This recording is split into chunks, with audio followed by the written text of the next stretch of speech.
Hey guys! So it's Monday again, so my turn to post. And Sarah, that was totally a date. That was so cute. Oh my god, I love ice skating. And like, I want to know, was it indoors? Was it outside? Like, give us some more details and if it happens again and everything. And the milkshake maker was not weird. It was super cute. I absolutely love that idea. And I'm so happy, you guys got to hang out and everything. And even if it wasn't, totally 100% like a legit, starting a relationship date, it may get you in his mind. And he may think like, wow, Sarah's really cool. And I want to start something with her. So bravo. I'm really happy for that. Um, Amanda, okay, when you mentioned Garth Nix's book, the Porson Trilogy, I almost died. I was like, I love those books. I loved it when I was younger and everything. And I could not remember the title of it to save my soul. And Jessica, I totally would recommend that book to you as well. Well, all three of them. You really should read all three. And they're just super cool, and it's a great storyline.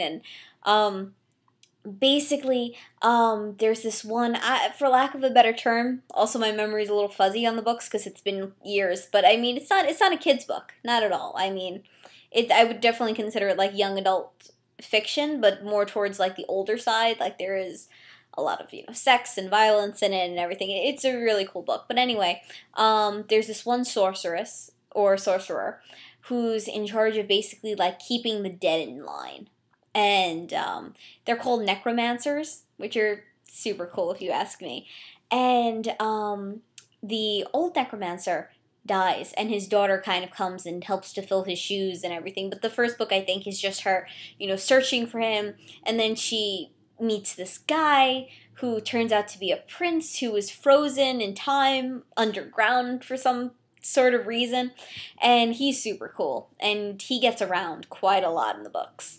And, she gets a little jealous, and they end up getting married and having a kid. But that's not really a spoiler because, I mean, you know it, like, straight away. Also, they're the only two humans in the book. Like, everybody else that they come into contact with is either a peasant or a dead person. But it's really good. It's really suspenseful. It's creepy. Some people have, like, super powers and stuff. I forget which book it is, but then you discover a whole sect of women who are able to foretell the future and everything. And there's a whole story with that one, but it's super cool. Totally would recommend it.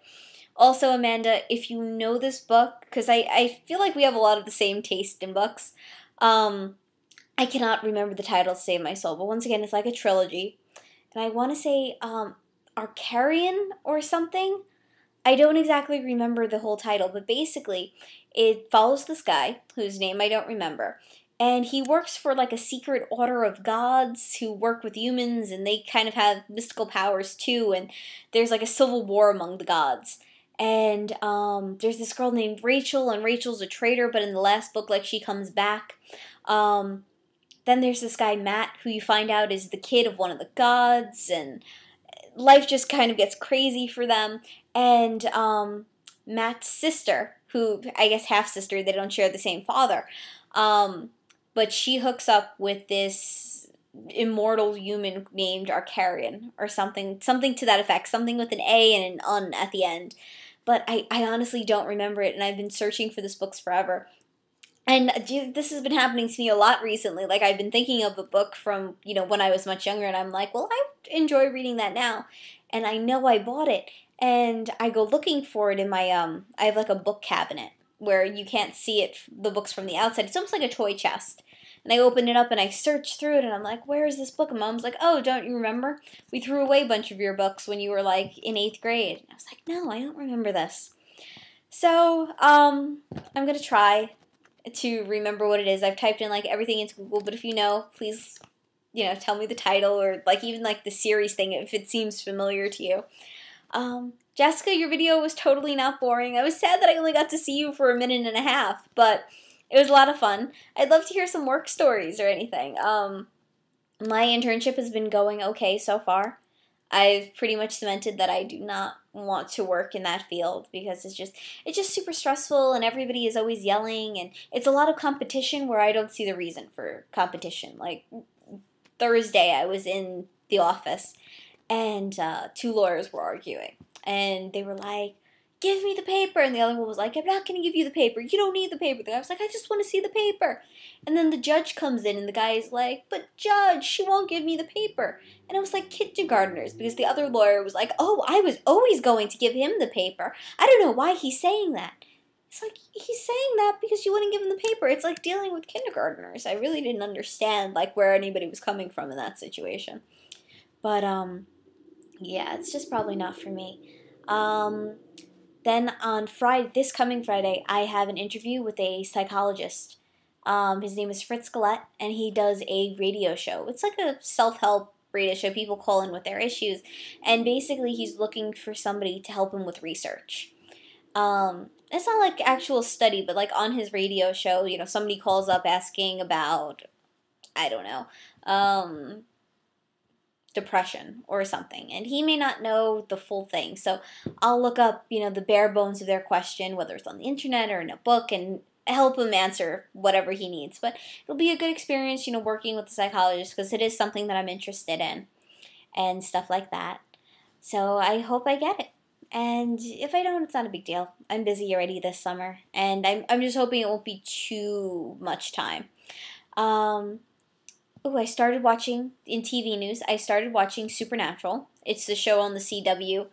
And I don't know, I've been very into mythology this summer. I know this post sounds like I'm very into demons and stuff, but not really. It's just super interesting. It's a good plot line and everything. Also, I don't want to say anything just in case nobody's seen it, but Legend of Korra season finale was amazing. I was so happy I'm not going to lie, I'm not going to say anything. I was really happy at the end. Not the end. When if something happens on the romantic spectrum of it. And I thought I would be really happy about it. And then I had a whole other ship going on.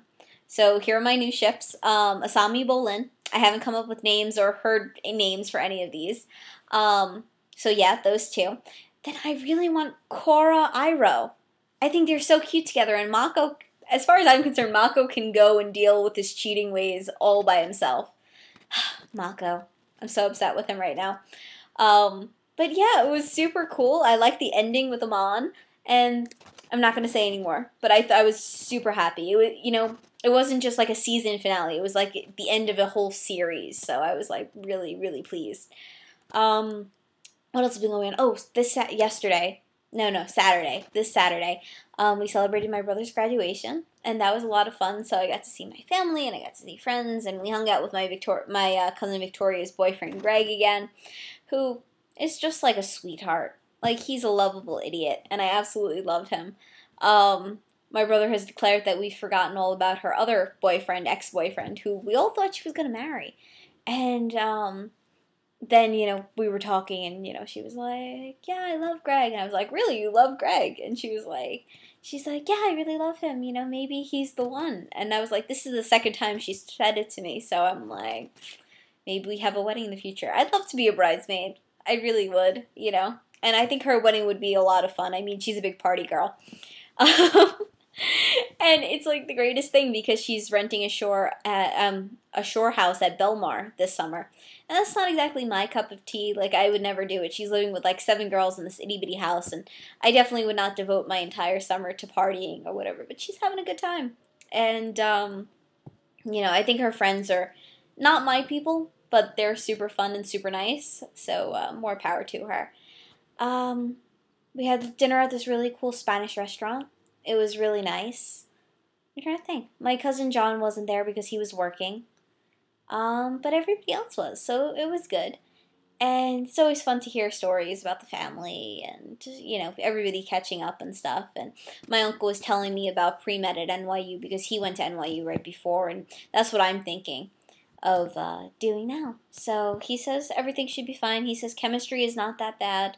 He says we'll make it out. He says that, he's talking about, 15, 20 years ago when he, first became a doctor.